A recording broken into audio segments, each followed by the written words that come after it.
در ملکی غریب تنها ماندم افکار و نالات خار گشتم در ملکی غریب تنها ماندم افکار و نالات خار گشتم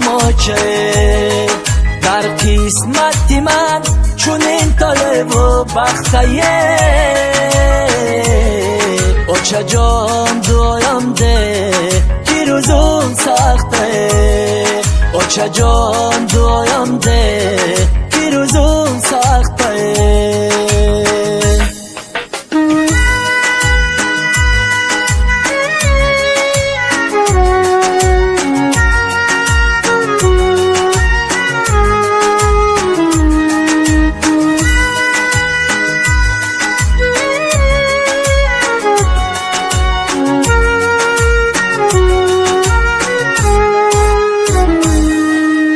دوست هموطن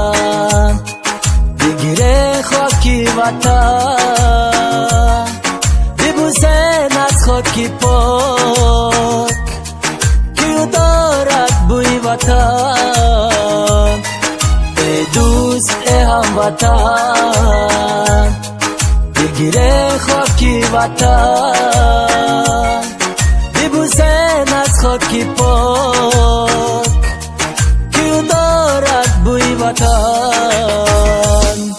در ملکی غریب تنها ماندم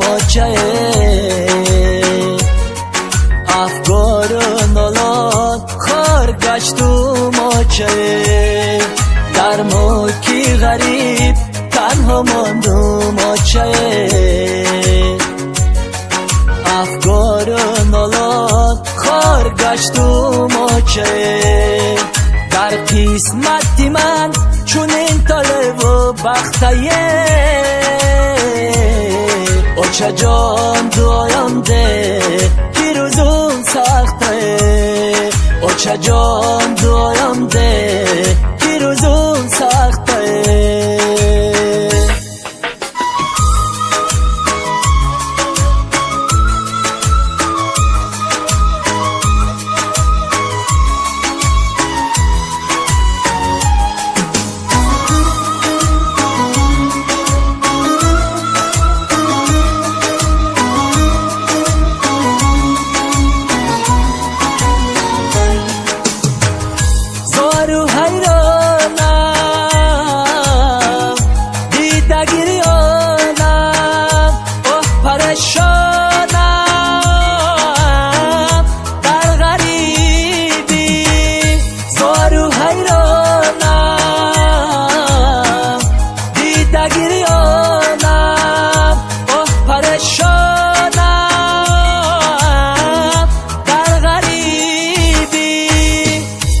در ملکی غریب تنها ماندم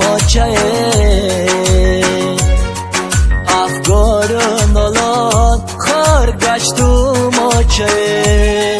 در ملکی غریب تنها ماندم افکار و نالات خار گشتم در قسمتی من چون این طالب و بختیه اوچه جان دویم ده کی روزون سخته اوچه جان دویم ده